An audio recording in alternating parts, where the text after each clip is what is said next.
Now some applications of Fresnel's biprism. One of the application is determination of wavelength of light.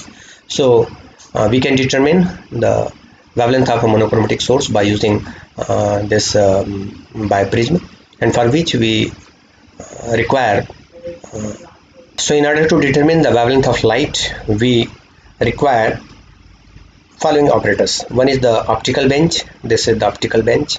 Second, a biprism, this is the biprism. And say one is the slit to get the sharp lines, this is the slit. And micrometer eyepiece, this is the micrometer eyepiece to measure the difference between two lines. And the monochromatic source of light, this monochromatic source of light, and the wavelength of this monochromatic light source we have to get. And then the convex lens, this is the convex lens. And the formula we will use is this: beta is equivalent to capital D small d upon capital D lambda upon small d. And we want to calculate this lambda, so lambda is equivalent to d beta upon capital D. So if we want to measure the value of lambda, so we must have the value of this small d. Small d is the difference between two light source S1 and S2. Beta is the fringe width of either two dark lines or two bright lines.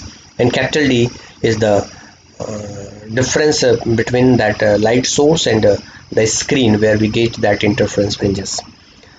So this is that pattern. And if the height of all these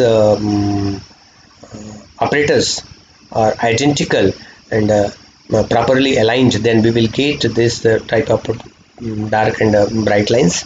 And now this particular setup is ready to perform to determine the wavelength of that sodium lamp. So first we have to calculate this beta, and then we have to calculate this capital D, and then that is small d.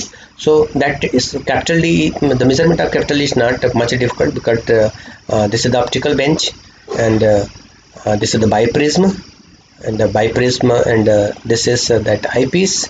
So we can get the difference between these two, and we can calculate this capital D easily.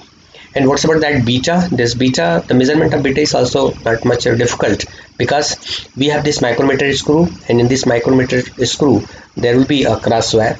So first we will fix that cross wire at a particular line, either dark line or bright lines, and measure that take the measurement of that main scale and vernier scale or circular scale, micrometer scale, and take the measurement of that particular line. And then we shift that cross wire in the next neighboring lines, either bright lines, or if we are taking dark line first, then at the dark lines, and repeat the same measurement.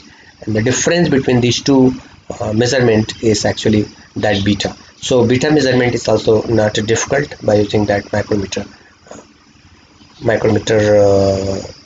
screw.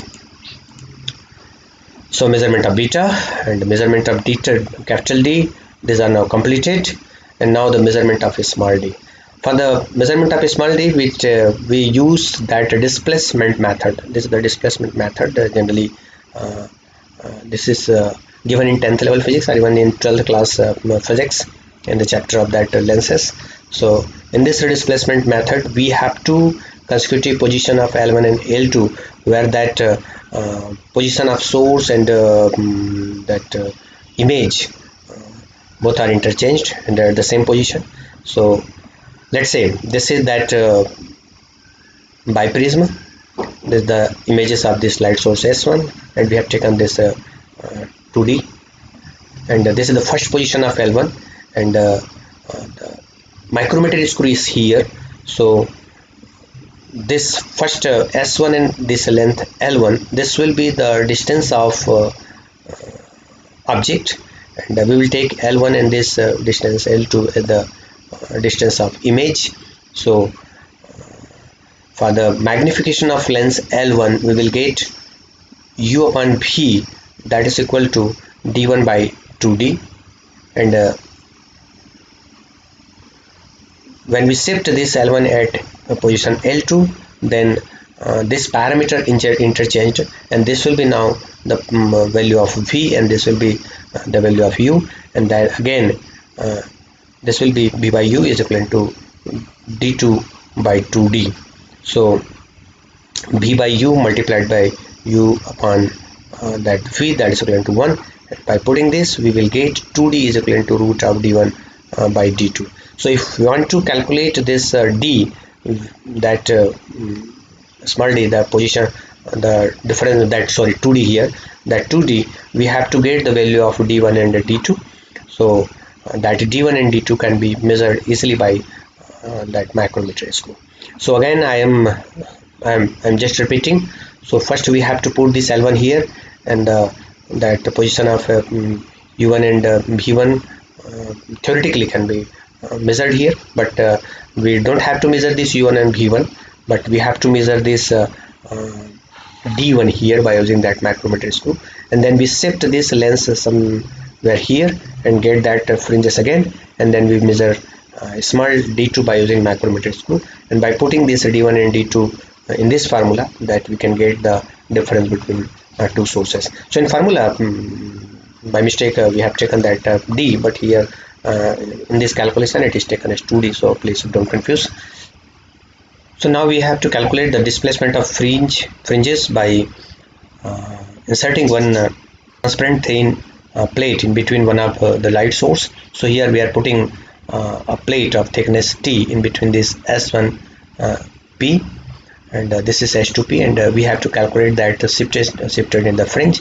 So here in this S1p, now this light is traveling from S1 to p by following two mediums. One is at the air, and second one is at inside this medium of thickness t, and the refractive index of this medium, it is taken as mu. So we have to calculate now path difference in presence of this medium of refractive index mu.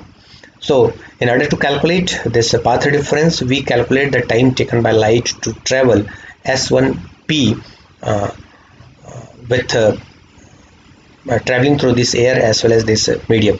So at the air, the total length covered is S1p minus this thickness of this plate, and plus the thickness of t,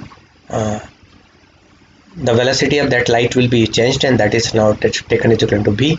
So the time taken is equal to this distance upon this speed of light at air, that is c, and plus this the thickness of that plate upon that speed of light inside that medium, and that is v. So from the definition of that refractive index, this is equivalent to the speed of light at vacuum upon which speed of light at medium inside the medium, this is mu. So by putting this v is equivalent to c by mu, we will get that S1p minus t by c plus mu t by c. So by taking that c as common and multiplied by c, we can get that path difference and the total path from S1 to p, and now the effective path difference will be equal to H2p, that is the purely air path, minus that S1p plus mu minus 1 t, this is the term obtained in the last calculation.